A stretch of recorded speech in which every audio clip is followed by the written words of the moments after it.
और हम सीधे रुख करते हैं बीजेपी की प्रेस कॉन्फ्रेंस का। या वो अस्तित्व में है पता नहीं। और अभी उससे पहले इंडी गठबंधन जो 2 साल पहले शायद बना था और अभी और उसके दिल में आरजू थी कि वो सत्ता में आएगा और उससे पहले ही उनका बिखराव दिखाई पड़ रहा है। तो मुझे लगता है ये बिल्कुल सहज है, स्वाभाविक है। केवल स्वार्थ और अंतर्विरोध पे बने हुए गठबंधनों की नैसर्गिक परिणति यही होती है। और मैं कहना चाहूंगा केवल एक फैक्टर था जिसकी वजह से वो सब एक आए थे, वो था एम फैक्टर। और अब उसी फैक्टर की वजह से उनके लिए आपस में एक दूसरे से प्रतिस्पर्धा शुरू हो गई है।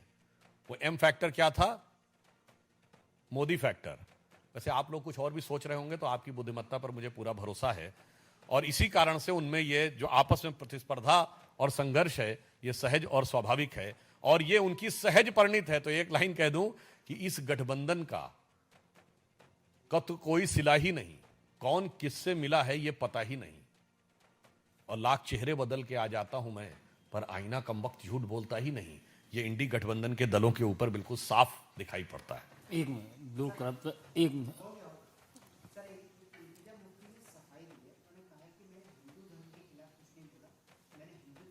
देखिए ये भी एक बहुत आजकल एक स्टाइल हो गया है पिछले कुछ सालों में। पहले हिंदू धर्म के बारे में अपशब्द कह दो, फिर कह दो जी हमने हिंदू धर्म नहीं हिंदुत्व के बारे में बोला है। तो गजब का तर्क है। राहुल गांधी जी भी प्रयोग करते थे, यही वो करते थे।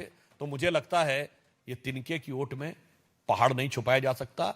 हिंदू धर्म के प्रति आपकी अवमानना, आपकी नफरत जग जाहिर हो चुकी है। हिंदू धर्म और हिंदुत्व में कोई डिफरेंस नहीं है। जैसे भारतीयता और भारत में डिफरेंस नहीं है, जैसे कांग्रेस और कांग्रेसी में डिफरेंस नहीं है, जैसे पुरुष और पुरुषत्व में डिफरेंस नहीं है, वैसे ही हिंदू और हिंदुत्व में डिफरेंस नहीं है।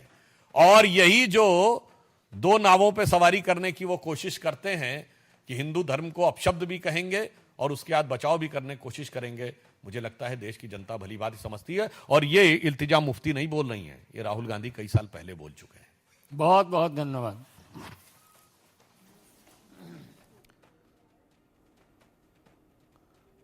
सुधांशु त्रिवेदी बीजेपी के प्रवक्ता और सांसद प्रेस कॉन्फ्रेंस करते हुए इंडी गठबंधन पर करारा वार किया। और इंडी गठबंधन में जिस तरह से अब एक दरार नजर आ रही है फिर से नेतृत्व को लेकर, ममता बनर्जी की तरफ से कहा जा रहा है कि वो अब इसे लीड करेंगी। तो उस दरार पर तंज कसते हुए सुधांशु त्रिवेदी